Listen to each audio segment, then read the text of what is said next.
السلام علیکم، میں فلق ناز آپ کے سامنے 21 حدیثیں پیش کروں گی، آپ انہیں غور سے سنیے گا۔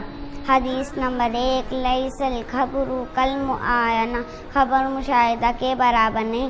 حدیث نمبر 2، الحرب خدعۃ، جنگ ایک چال ہے۔ حدیث نمبر 3، المسلم مرآۃ المسلم، مسلم کا آئینہ ہے۔ حدیث نمبر 4، المستشار مؤتمن، جس سے مشورہ کیا جائے ضروری ہے کہ وہ امانت داری سے کام لے۔ حدیث نمبر 5، الدال علی الخیر کفاعل، خیر اور بھلائی کے کام کی طرف رہنمائی کرنے والا ایسا ہے جیسے کہ اس پر عمل کرنے والا۔ حدیث نمبر 6، استعینوا علی الحوائج بالکتمان، حوائج و ضروریات کے سلسلے میں پوشیدہ طور پر استعانت حاصل کرنے کی کوشش کرو۔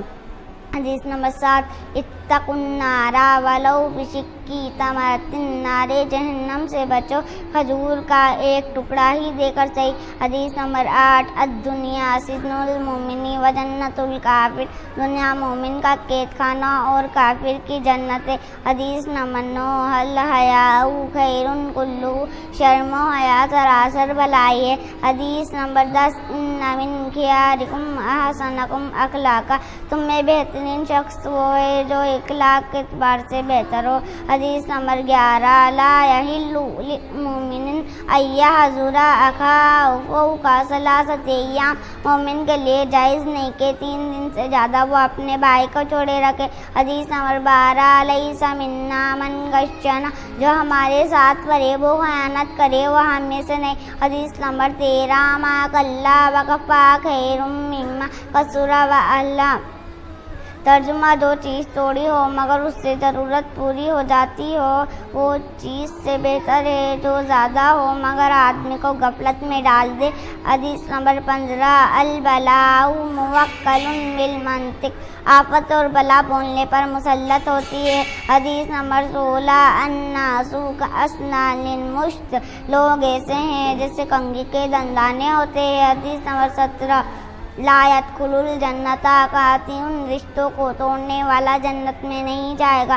حدیث نمبر 18، من یحرم الرفق یحرم الخیر، جو نرمی سے محروم ہے وہ خیر سے محروم ہے۔ حدیث نمبر 19، السعید من بغیر، سعادت مند وہ ہے جو دوسروں کی حالت سے نصیحت حاصل کرے۔ حدیث نمبر 20، ان من خیارکم احسنکم اخلاقا، تم میں بہترین شخص وہ ہے جو اخلاق کے اعتبار سے بہتر ہو۔ حدیث نمبر 21، ما نحل والد ولدہ من نول افضل من ادب حسن، کسی باپ نے اپنے بیٹے کو اعلیٰ اخلاق سے بہتر کوئی عطیہ نہیں دیا۔ السلام علیکم۔